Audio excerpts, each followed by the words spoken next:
Hello everyone, how are you. Last वाला video देख लिया। लास्ट वाले वीडियो में हमने कार्बाइड्स के बारे में बात की थी। अब जो मैं 2-3 रिएक्शंस आपको कराने वाला हूँ, ये सारी रिएक्शंस आपके जेई और नीट के लिए बहुत इंपॉर्टेंट है। पेन पेपर लेके बहुत अच्छे से समझना।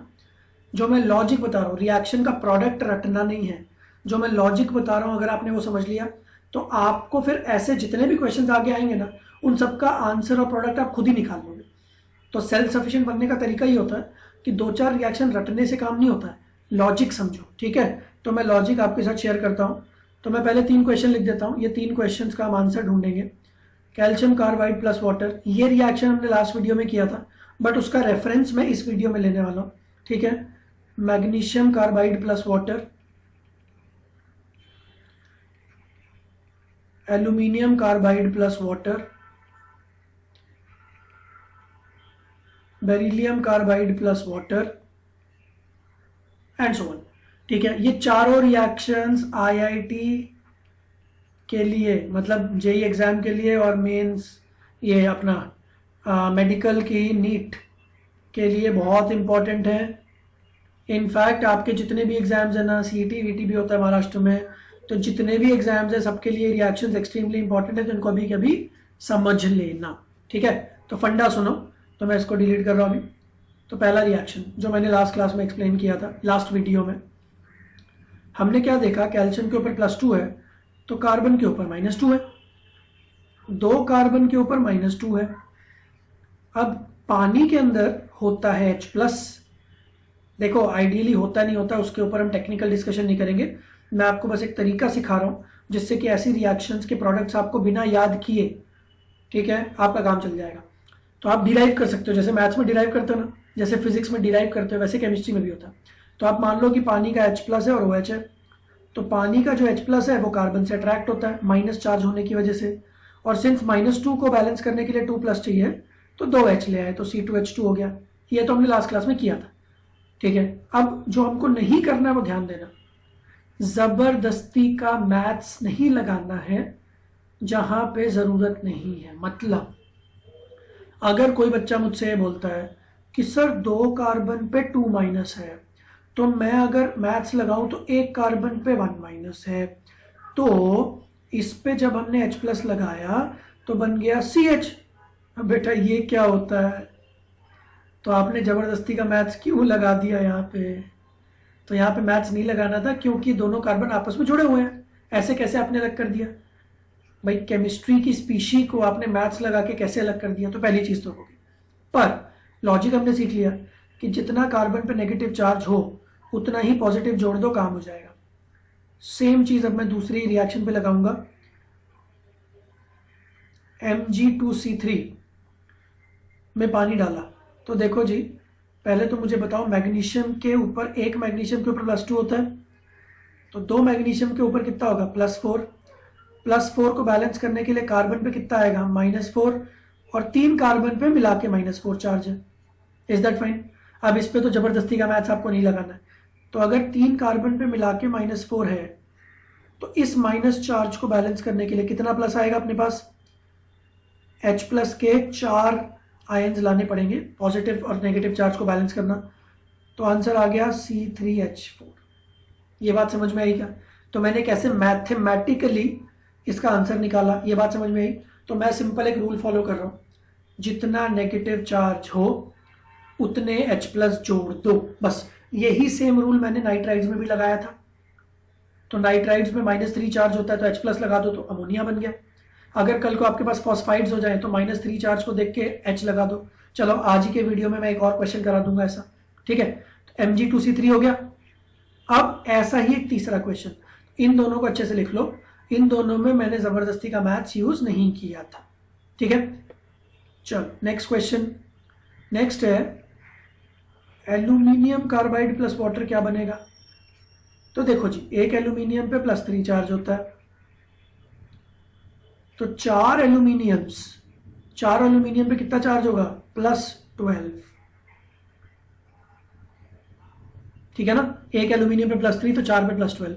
+12 को बैलेंस करने के लिए कार्बन पे कितना चार्ज आएगा, -12। तो मैंने बोला C3 -12। अब पिछली 2 रिएक्शंस में मैंने ज़बरदस्ती का मैथ्स नहीं लगाया, तो अब शायद आपने रट लिया कि मैथ्स तो कभी नहीं लगाना है। तो आपने बोला सर -12 को हमने देखा तो 12H हम ले आए, जैसे कि पिछले 2 एग्जाम्पल में हमने किया था, क्योंकि हमने तो रट लिया। तो आंसर आ गया सर C3H12। बेटा गलत हो गया ना। मैं ये ज़रूर बोल रहा हूँ कि मैथ्स लगानी है नहीं लगानी है, बट एक चीज़ हमेशा लगानी होती है, वो होती है कॉमन सेंस। तो कॉमन सेंस लगाओ। अगर 3 कार्बन पे -12 है तो एक कार्बन पे -4 हो गया ना। एक कार्बन के आउटर मोस्ट शेल में 4 इलेक्ट्रॉन होते हैं, वो चारों ही छीन सकते हो ना आप, उससे ज़्यादा छीन सकते हो क्या? नहीं ना।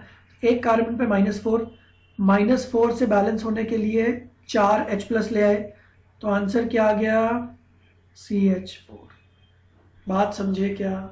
तो ये तीनों रिएक्शंस एक्सट्रीमली इंपॉर्टेंट है, याद कर लो। कैल्शियम कार्बाइड वाटर के साथ क्या देगा? C2H2। मैग्नीशियम कार्बाइड क्या देगा? Propyne C3H4। एल्यूमिनियम कार्बाइड क्या देगा? CH4। चलो लगे हाथ एक और। Beryllium carbide, beryllium magnesium family का है।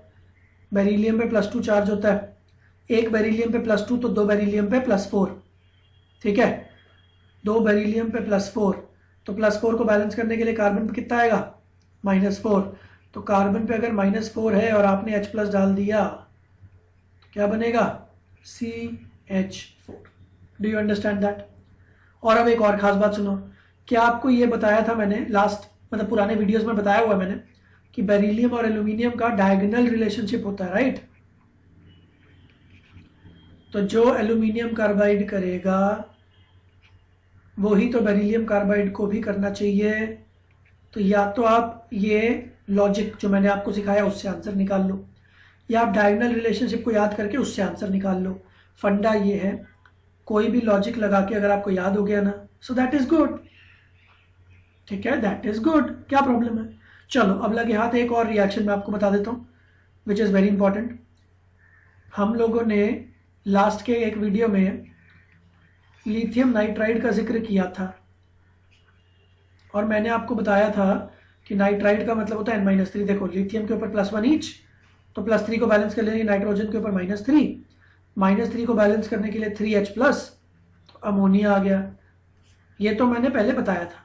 अब इसी से मिलती जुलती एक चीज़ सुनो। नाइट्राइड की जगह एक और चीज़ होती है फॉस्फाइड। इसके ऊपर पास्ट ईयर्स में काफ़ी क्वेश्चन आ चुके हैं। तो क्वेश्चन था calcium phosphide plus water gives what. तो मैंने ये सोचा कि यार पीरियोडिक टेबल के हिसाब से नाइट्रोजन के नीचे फॉस्फोरस आता है, तो अगर N-3 को नाइट्राइड बोलते हो तो P-3 को फॉस्फाइड बोलोगे। और वैसे भी हमको दिख रहा है कि एक कैल्शियम के ऊपर +2 चार्ज है, तो 3 कैल्शियम के ऊपर +3 चार्ज है, सॉरी +6 चार्ज है। +6 को बैलेंस करने के लिए -6 आएगा फॉस्फोरस पे, तो 2 फॉस्फोरस पे मिला के -6, मतलब एक फॉस्फोरस पे -3। तो इसीलिए मैं इसको ऐसे कर देता हूँ, ठीक है, क्योंकि टेक्निकली फॉस्फोरस पे -3 फॉस्फाइड। अब इसके ऊपर H+ आ गया, तो 3H+ इससे अट्रैक्ट हो जाएंगे, तो क्या बनेगा? PH3। लो आंसर आ गया। तो उधर क्या बना था? NH3, इधर क्या बना? PH3। ठीक है, अब NH3 का नाम तो आपको पता है, अमोनिया, बड़ा फेमस है बचपन से। PH3 का हो सकता है आपको नाम ना पता हो। तो अच्छी बात यह है कि जो अच्छे एग्जाम वाले लोग हैं ना, उन्होंने, मतलब ये जब एग्जाम में आया था क्वेश्चन, तो ABCD 4 ऑप्शन थे, ठीक है, तो उनमें से एक ऑप्शन डायरेक्ट PH3 था। टिक करो ना यार, किसने पूछा आपसे नाम? तो देखो फंडा बहुत सिंपल है कि नाम सबका इंपॉर्टेंट नहीं होता, बट इसका नाम इंपॉर्टेंट है, मैं आपको बताऊंगा। इसका नाम है फॉस्फीन। अब से याद कर लो आप, कैल्शियम फॉस्फाइड या कोई भी phosphide, magnesium phosphide, phosphides when react with water give phosphine, nitrides when react with water gives ammonia, carbides when react with water give hydrocarbon. Calcium carbide कौन सा? C2H2। मैग्नीशियम कार्बाइड कौन सा? C3H4 propyne. Aluminium carbide कौन सा? CH4। Understood? तो ये सारी reactions, again last में वही चीज, रिवाइज अच्छे से कर लेना, नोट्स में लिख लेना, क्योंकि हर वीडियो के साथ आपका पुराना चीज बढ़ता जाएगा, मतलब information that needs to be remembered till the exam date बढ़ती जाएगी। तो रिवीजन बहुत जरूरी है, ठीक है। तो रिवाइज करते रहो, ऐसे बढ़िया बढ़िया कॉन्सेप्ट्स मैं आगे लेके आता रहूंगा, ठीक है। चलो टेक केयर, बाय बाय।